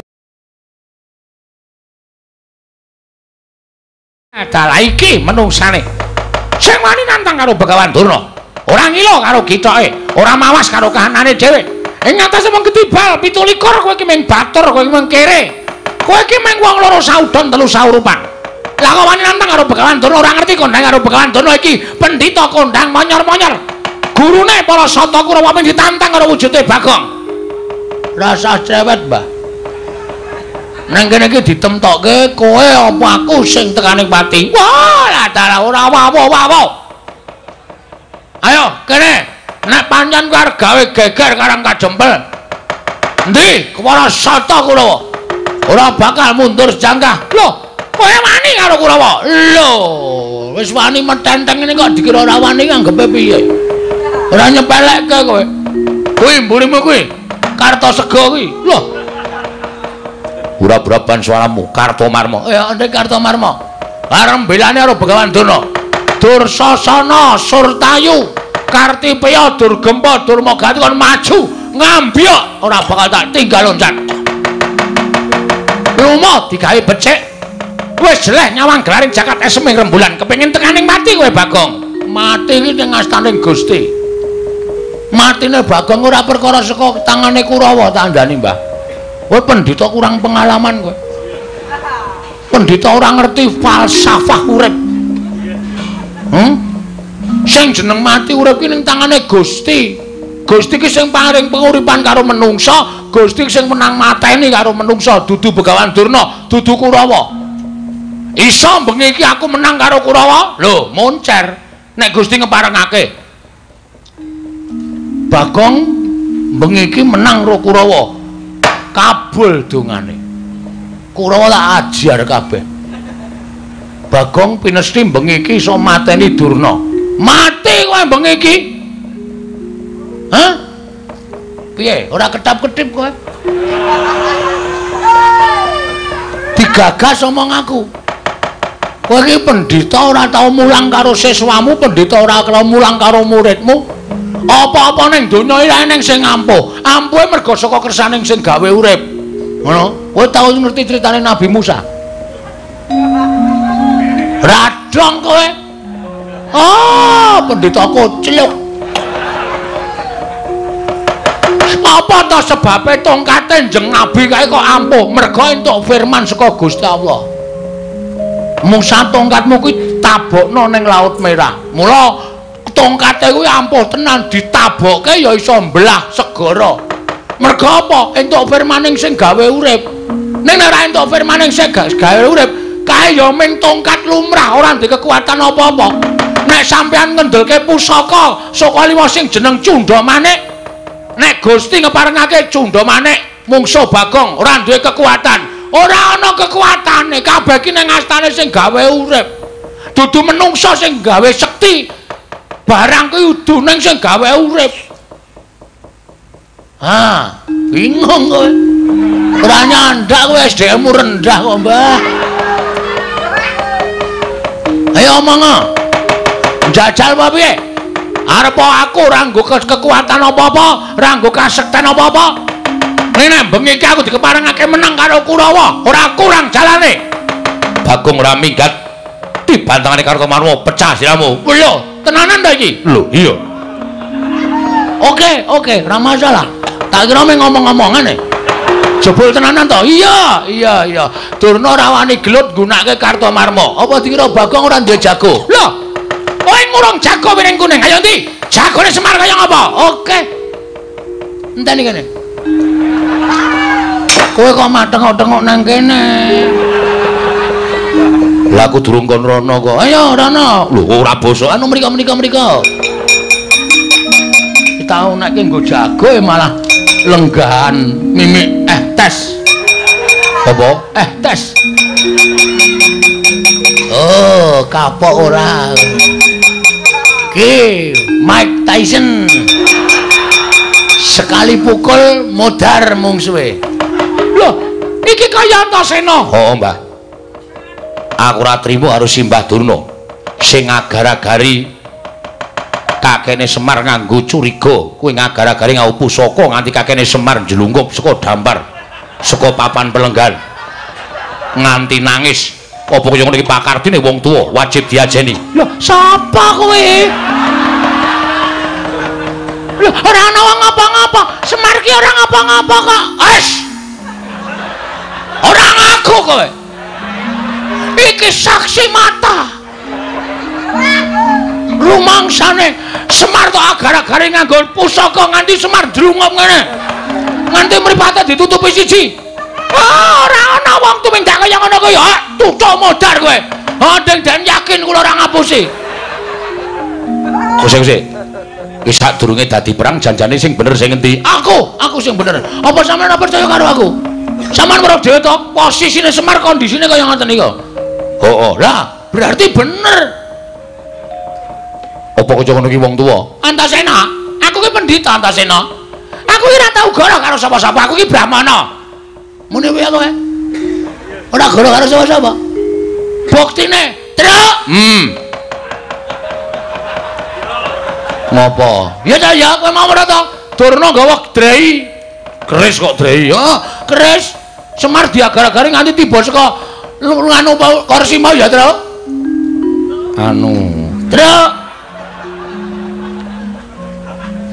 Truk. Ora muni ha. Aku weruh dhewe. Niku. Petra weruh dhewe.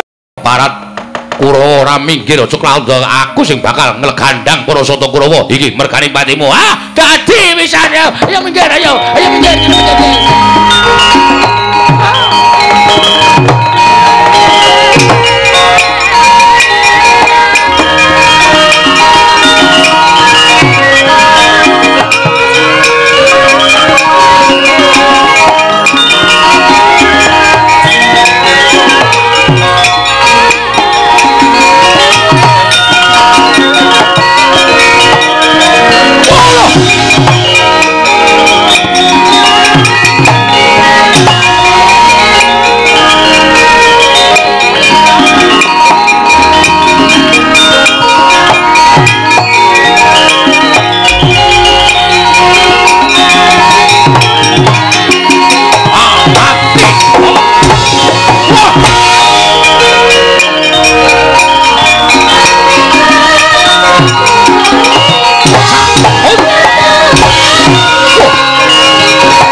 Jebol dadamu ya Antasena.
Siwa Surtayu Gatotkaca iki kowe melu ngewangi Semar Badranaya apan menika kewajiban kula ora minggat wani karo wong tuwa mati dening aku monggo kula adosi siwat mati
kantong bolong Ndara Durmagati dacal kepala nyoto arep ngopo lho gelut maca bal-balan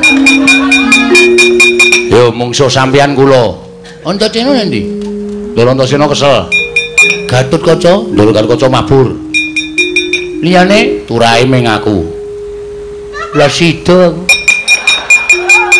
ora sida piye wis arep perang ora sida ora aku nek muncul kowe lah gelem to lho aku mau yakin sumpah kowe iki nek pelang ngawul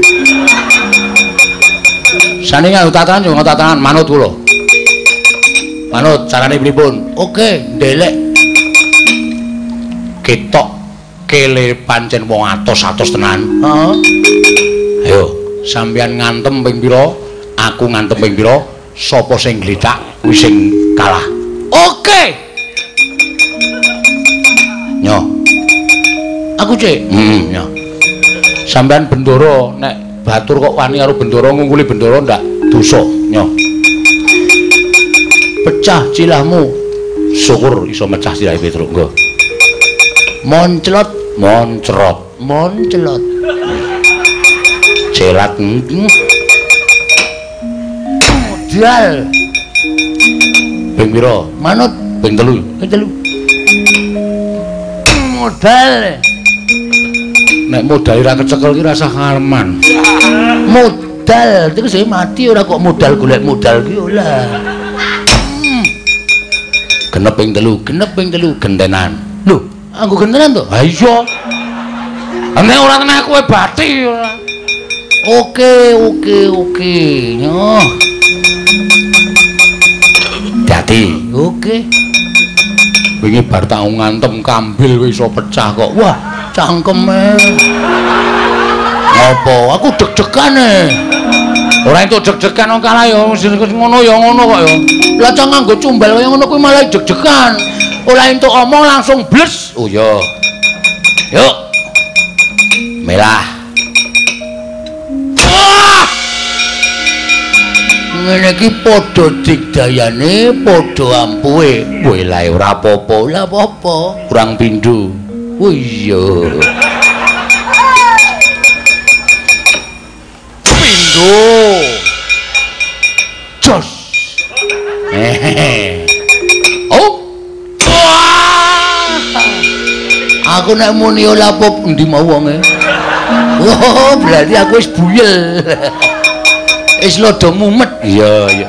Ning kudu tetep terus sapa sing gledak kalah. Oke. Ya, pisan, yuk. Ping pindho wae, Tru. Oh ya. Ping telu iki pet ngono. Ya pindhonya. Ot. Ala popo. Ayo kene, Cik, lodo buyel aku.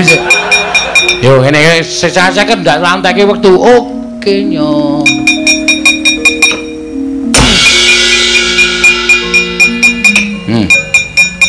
Cilahmu ndi cilahmu iki?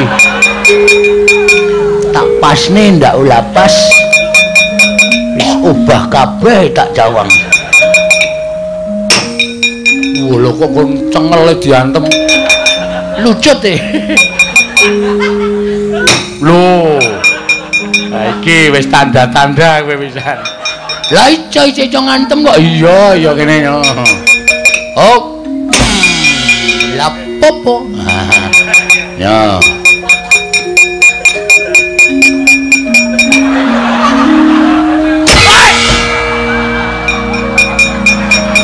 Bagong iki kejem ora. Tasile kepukul aspal le. Gede banget ora modar. Wis ora cawok glelenge ra jamak-jamak. Le. Dur. Cayo nala cayo. Padake kalah kalau kowe. Wis. Matane. Oh, lek dengkulmu kowe. Acem Petruk wis minggat. Ayo mundur. Kalah Dur, kalah man. Pun mboten monggo puliya man. Kurawa sapa sing arep maju meneh? Ayo maju Kurawa aja kaya bocah cilik. Maju. Nek perlu aja mbaka siji, nek mbaka siji ketoke kok ora iso menangke Petruk karo Bagong karo anak-anak Pandhawa. Krocok gaman wae li, krocok gaman aja nganti anak-anak Pandhawa iso nrenggalangi Kurawa. Petruk karo Bagonge duncali tumbak, duncali panah wae.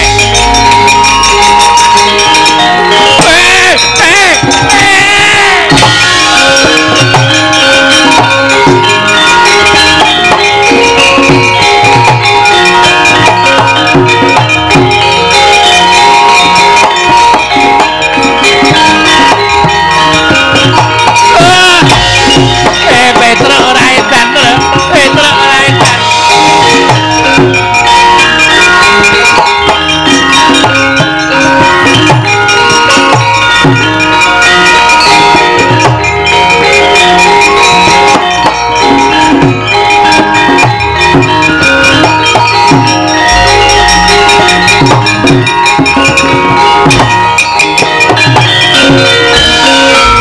Kula nuwun Pak Bagong. Pasien. Monggo. Nggih. Sinten niki? Niki anak kula. Oh, Kang Bajeng nggih. Perlunipun anu dereng supit. Etre aja ya, Tre. Etre tangane iki ora sang ngene. Etre mati aku, Tre. Mati aja aku wis tuwa, Tre. Aku wis supit. Aku kersanipun model pripun? Diponi napa?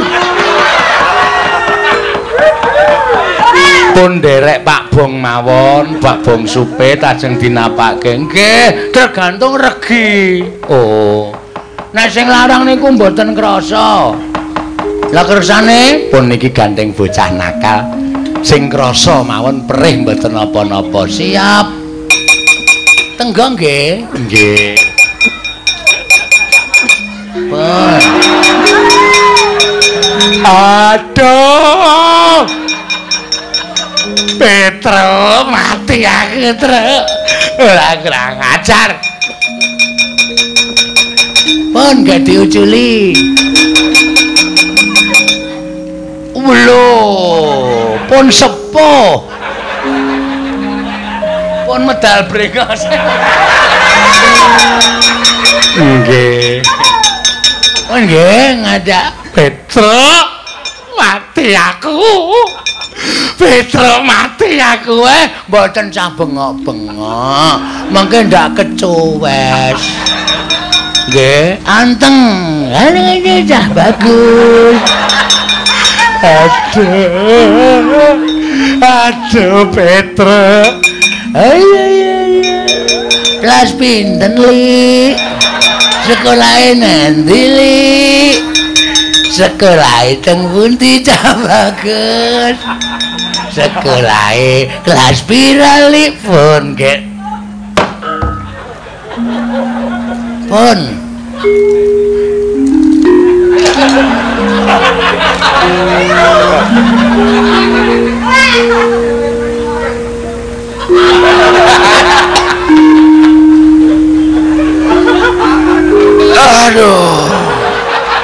Aduh, kalian tuh kagungane. Ngagung setan. Aku kok ya ora krasa. Sorry nggonamu kedawan kok. Nyelip nggone sengkune. Ayo njuk ngapura rasa edan kok. Oh lorone kaya ngene kok.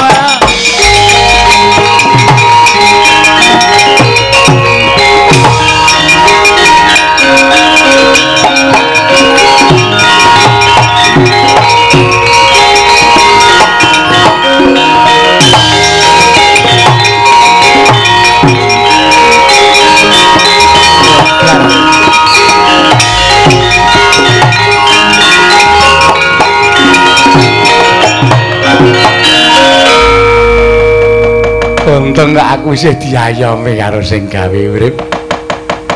Luput nggon aku nggone Petro. Kayak tatu arang keranjang. Aduh. Tur perang le.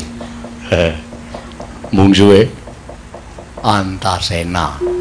Mbok mudar nek kula wani. Karo Antasena iki rawani. Oh, terus terang kula mbangane mengke kewirangan. Muni wani ning kalah. Mirang-mirange to. Lha niku wonge jujur.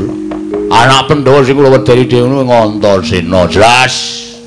Mboten dedeng aling-aling dedeng kula rawani.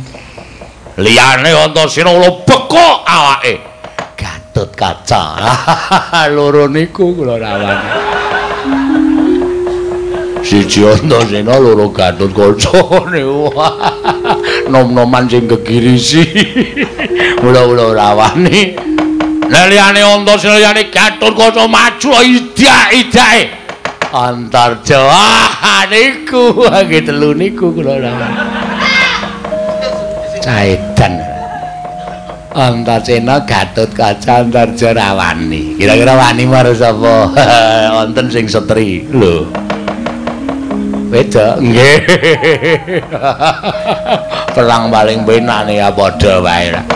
Karena Petruk diajar, Bagong diajar, Semar diboyong ning Ngastina nek pancen ora gelem ngaku, mengko ning Ngastina disiksa Semar supaya bloko wahyune oparane tibane nendi nggih. Mboten ketang kalon-alon.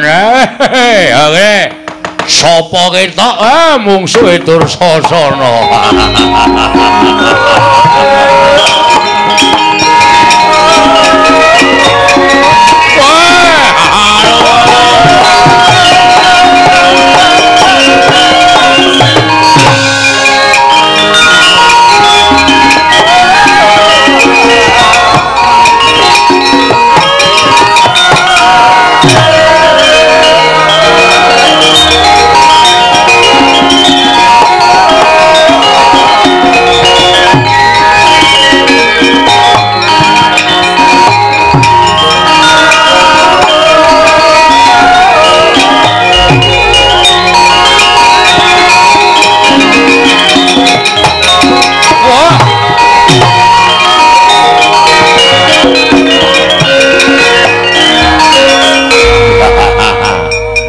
Anak-anak Pendhawa do nendi to? Ngaso to. Niki sing maju kali Petruk, kali Bagong, kali Garing. Mengko dadi kira anak-anake Semar ora tanggung jawab ora gelem tumandang karya. Bagus. Ning nang kene bakal tekaning pati. Sing kandha sapa? Mati urip ora ning astane Ndara Dursasana ning astane sing gawe urip. Wani ya lho, sing tawedeni apamu? Candal tutut awakmu mutar kowe. Mang Cobi kali Petruk.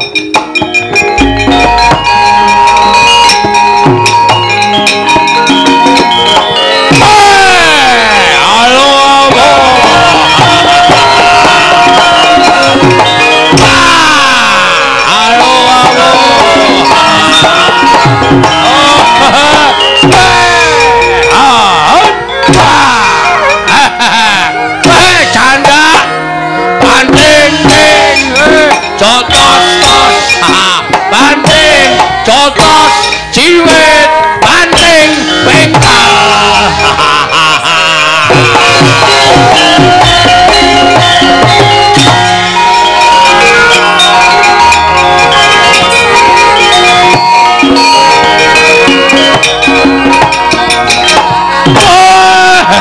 Apa boleh?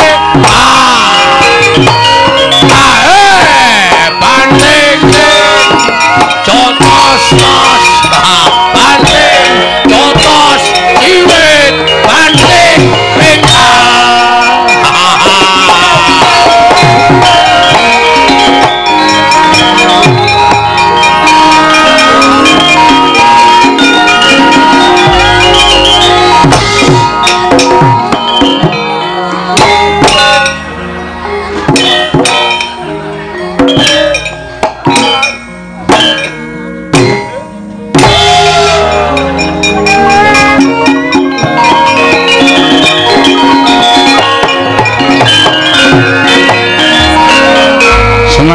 Puas kowe. Nah aku diajar Dursasana ngono ki seneng. Apik, mosok perang kok nganggo kaya irama ya. Canda banting ting jotos tos. Ciwit banting jotos bengkal. Tang entak untuk kundak. Aku nang kono melu joget terus. Oh setan ki. Dadi kowe melu seneng kowe. Bunga kang tanpa upama. Mundur. Sake diajar Dursasana malah dene lit gagah. Mundur ah. Ora nganggo trik kowe. Gus, apa? Mriki, Den. Apa? Dursasana maju. Petruk kalah. Terus aku kon maju, aku kesel iku. Ngaten mawon sampean rasa tumandang ning kula mangkai kekuatan supaya kula iso menang Dursasana. Kekuatan piye? Manut. Mangkai napa ngoten? Ngene wae. Nek aku tak mlebu ning awakmu piye? Terus kowe iso gleleng, iso ampuh, ora lara, ora iso mati, iso ambles bumi, iso apa wae. Kekuatanmu ning nggonmu kabeh. Serius.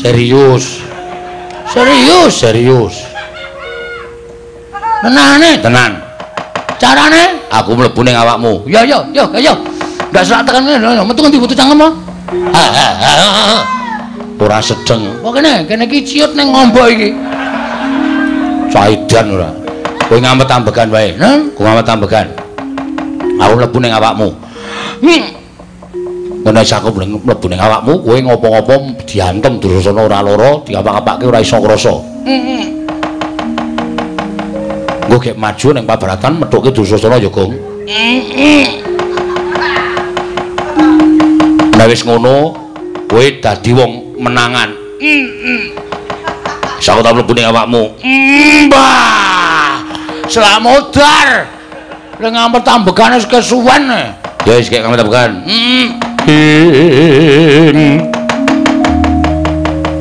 Kan samar pamoring sukma sinukmaya. Sinumaya winayu ing asepi.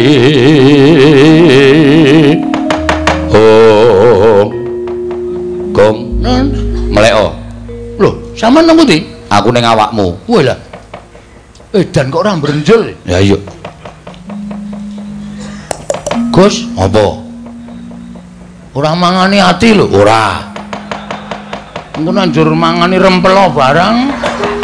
Modar aku ora doyan rempelomu ijo mambu kaya ngono. Penyakiten iki. Wis men, wis maju. Amo Suramata jalan tempe. Kulo nek digawe awake ora apa-apa. Wis to, sirahmu ulungno nek diantem ora krasa. Ah, mati kowe Dursasana.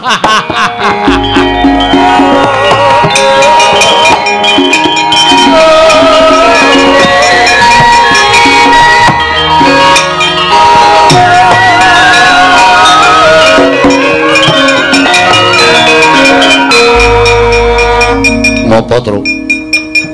Bagong diangslupi Antasena glelenge Raja Majapahit. Mbok kula diangslupi. Lho, kowe meri apa piye? Meri. Ben ketok sing temandang niku anake Semar kabeh, putra-putra ora ketok. Ngoten lho karep kula. Yo, ngampet-ampegan. Nggih. Ing Tan Samar pamoring sukma sinukmaya. Pinayu ing asepi sumimpen telenging kalbu. Mpun Den, wis. Kula iso napa mawon? Iso apa wae. Ambles wae bumi iki iso. Oh nggih, nggih wae. Wis.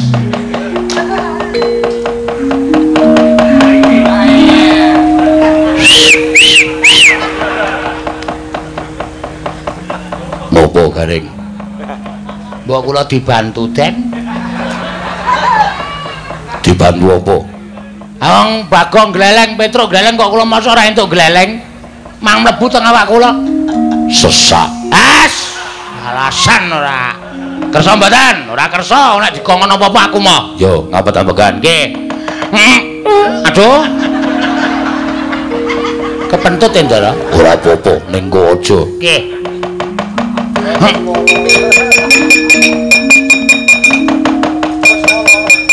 Wis, non? Wis. Wah, apa sing iso pamer ki mung kowe tok, Truk. Sing iso pamer ki mung kowe tok, wer. Kula ya iso mabur. Iso. Carane sikile gedruk lemah ping 3.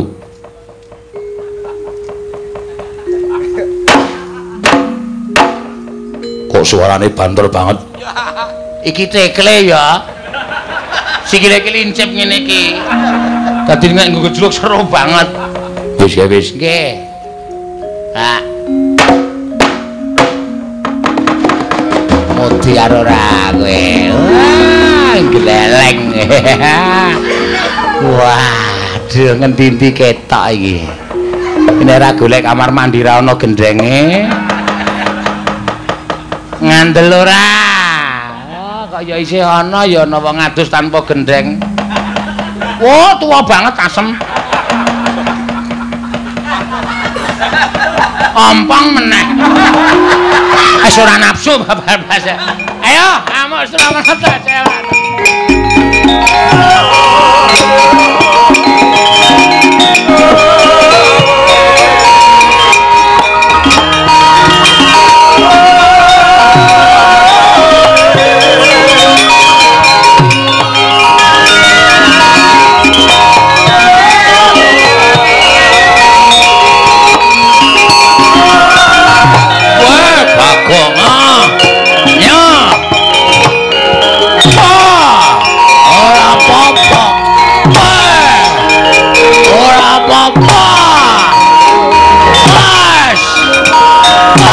Edan. Kepanjingan apa iki? Ayo, Matno Sastra Cendrawasih Jaya Kawijayan.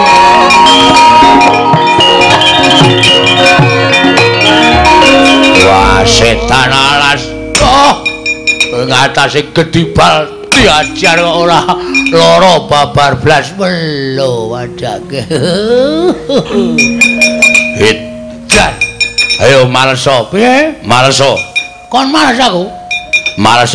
Tak males pisan aku rasa dadak ngantem ora nendang, ora gajul, ora nempiling. Lho, arep males ngopo? Waspadakno Dursasana.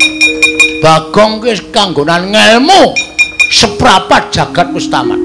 Wis tau ora Bagong iso mendlep ning jero bumi? Lho. Apa iso? Weh, kowe ora iso ta? Aku iso. Apa iso tenan? Iso. Gila-gilaan. dimatke. Lho, kita ndase tok. Lho. Piye ndase dindelepke ora? Heh? Ndase dindelepke ora? Apa men kon tingil-tingil ngene iki? Rugi lho iki nek ora dindelepke. Wae dan delepke sisa wae.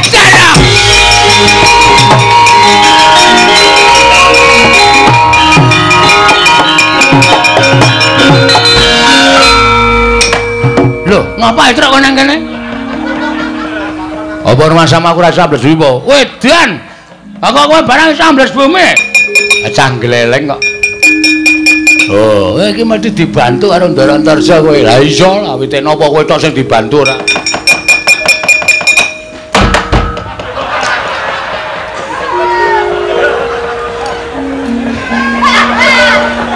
Akhirnya ketiban bluluk ya. Wah, gareng karo ngosek-ngosek ning Dirgantara. Wah, ngoyak Dursasana ya.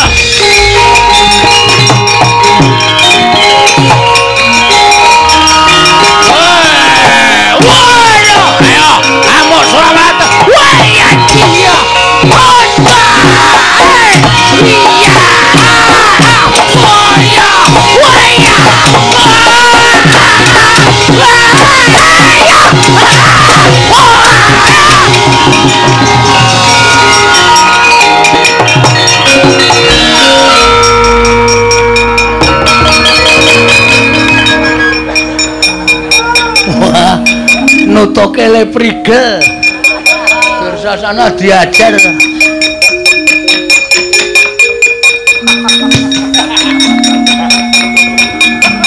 Weh. Kok apik ngono kae.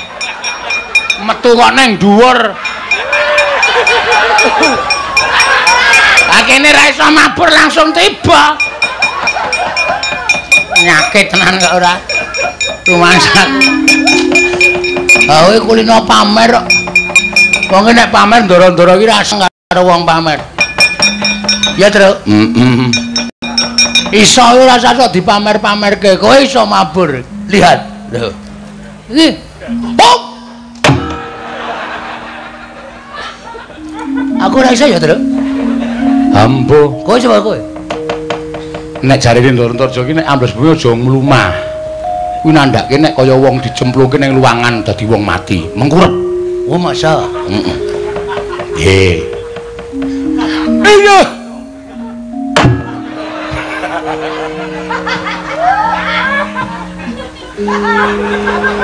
Nanti Truk ngegipke irung. Irunge coklek kok. Modal. Ah, pono kawan ora minggat. Tundho mae modal ayo le. Ayo, ayo.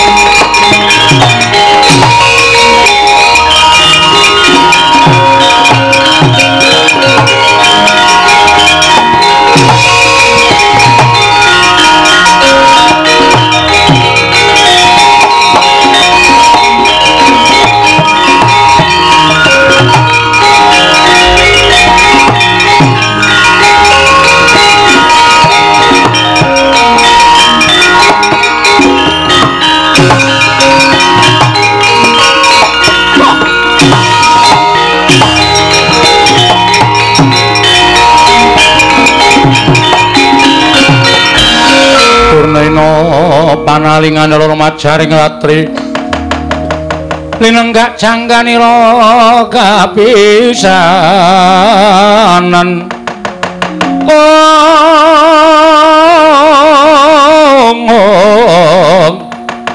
linenggak jangganira kapisanan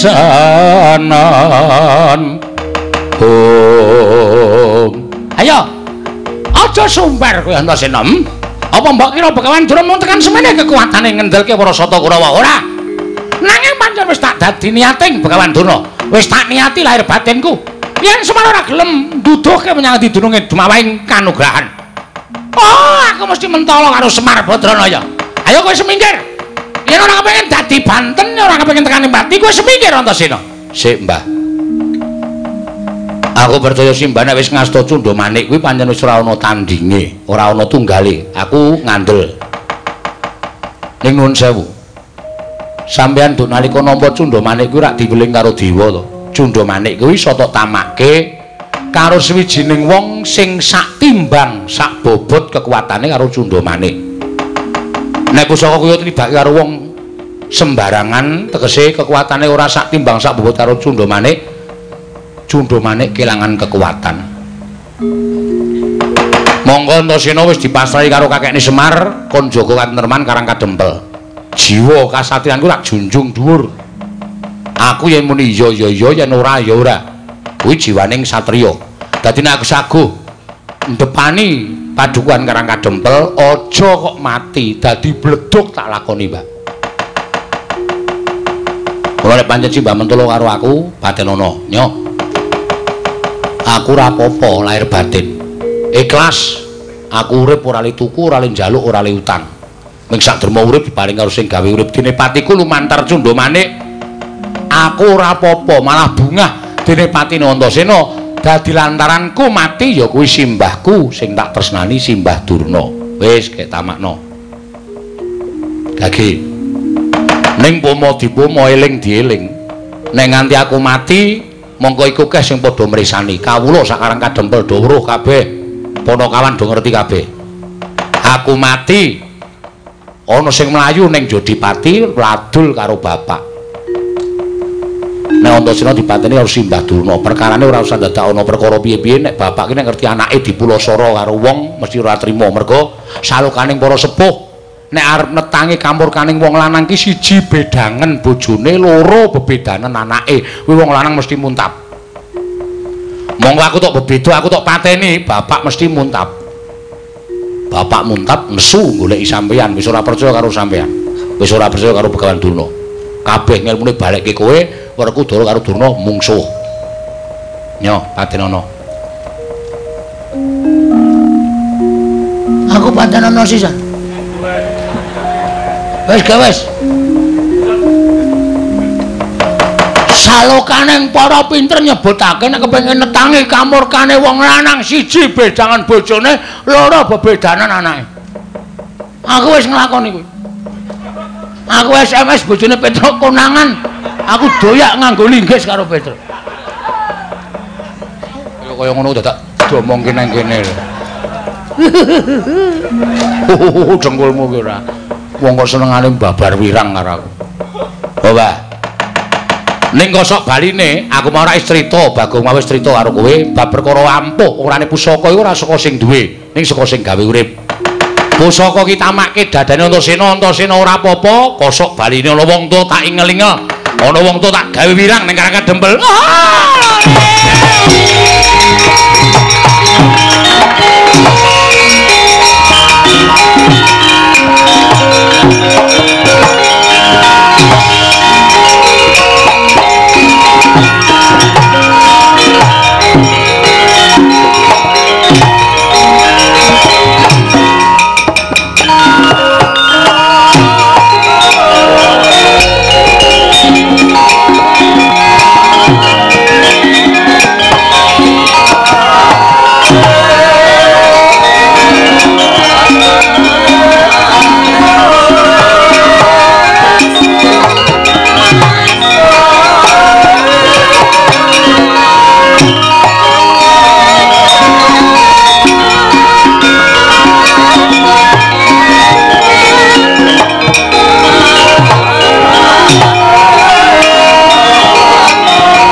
Koten prayitna semuriris semurire seka balik titiyoni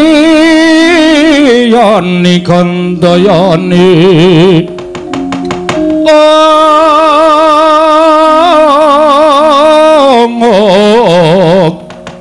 Trisanya purnama sasi gilar-gilar kula ngaturaken panuwun nggih Den. Dene ndika Ndara sampun paring pepadhang tumraping Karang Kadempel. Jumbuh karo kesaguhanku kek. Aku ora bakal wegah yen to kakekne Semar isih ana ingkang bebeda sarta sambika ing tumanduk ning Karang Kadempel. Sadurunge wahyu ku isa tumiba marang sapa titah ingkang wis tinuding nampa kanugrahan. Aku tetep njaga katentreman Karang Kadempel. Matur nuwun, matur nuwun. Ning napa sing kula aturke sekawit tak sampean mboten supe to Ndara? Sing endi? Nalika semanten kula entuk sasmita supaya wahyu enggal tumedhak menika sinuwun-sinuwun ingkang sampun kula aturaken kala wau kedah rawuh enten Karang Kadempel. Lah niki sing kula bingung. Kula ngrumangsani jejer kula menika ming wong cilik, kula menika ming batur, kula menika ming Wanakawan. Nek nganti kula cumalena ngrawuhaken para priyagung-priyagung mongko nika mesti kaning titah. Dosa napa sing badhe kula sandhang? Mula kula nyuwun iga pertikele ndara-ndara kula. Ngene wae. Kakene Semar ora sandadak tindak nang ndi lenggah prayoga ning Karang Kadempel. Terus aku tak sowan ana ing negara Ngamarta. Tak ngaturi rawuhing Siwa Darmakusuma. Lah nek ingkang waduka, ingkang bapak duka, pripun, Ndara? Aku tak matur apa anane ngembet karo kahanan iki. Terus ranane supaya sami kersa rawuh teng Karang Kadempel, kuwi nganggo caraku, ora usah kuwatir. Kula njaluk ampun dadi perkara lho, Den. Ora. Upama dadi perkara aku sing bakal nanggung. Nggih, kula manut. Yen pancen Dimas Antasena budhal marang negara Ngamarta. Siwa Semar aku tak budhal marang Ndarawati. Ujupe tan prabeda kaya dene Dimas Antasena. Ning wangsul malih kula atur kula sekawit nek enten apa-napa kula ora ngojok-ojoki kula ora njaluk tulung. Ning niku igo sampeyan. Yo, wis aja kuwatir, aku sing nanggung. Nggih, matur nuwun. Aku tak budhal ning Mandura. Tak sowan Kanjeng Baladewa Siwanayantaka. Ndara Antarja nggih mboten kula ya ora njaluk lho, kula ora utusan, kula ora kongkonan, kula ora kepengin ngereh kalih ndara-ndara kula ning niki igo pertikel sampeyan. Ya, nek ana apa-apa rak tanggunge dhewe. Ora usah kuwatir Siwa Semar. Matur nuwun. Ning aku njaluk supaya ana kancane greneng-greneng ning dalan. Garing ben melu aku. Waduh. Nala Garing melu nggih ngestaken dawuh. Petruk melu aku. Nggih, siap. Bagong melu aku. Waduh, liwat ndron bumi iki, Tru. Wis genah ra ana bakul. Ndron bumi kok kono ana bakul iki sarep dodolan mayit apa piye ora. Ngeleh iki. Ya wis ra apa-apa. Bejane dhewe-dhewe kok. Do melu ndaramu ning aja lali karo kewajiban ya, Tole. Mampira ngara romba. Padha nglakoni kewajibane, mengko nek ispurna kewajibane terus nderekke ndaramu, ngestakake dawuh, Bapak. Ya ora melu aku, ayo Petruk melu aku, ayo Bagong melu aku. Nggih, mengke nek kula pun rampung gara-gara kula susun to lho. Ya, arep goro-goro sik. Nggih, yes. Nek ngono goro-goro, ning aja suwe-suwe engko ndak tak tinggal ado. Nggih, mboten. Anu kok genepi tata cara pepakem kemawon. Nggih. Heeh. Mengke kula nusul Ndara Antarja. Kula liwat dhuwur mawon nggih, man tinggali 500. Aku ya iku tenan bocah iki. Mengke nek kula ngelih teng dhuwur sampean liwat bumi. Iya. Aku tak liwat dhuwur mawon. Sampean liwat ngisor. Iya. Nggih 200 lah. Iya wis. Saya medun tetep oke. Lah iya. 200. Wis yo aku tak mangkat, Siwa Semar aku tak mangkat. Siwanayantaka aku tak budhal. Mugi-mugi saged ngrawuhaken para ingkang kula kajengaken rawuh enten Karang Kadempel.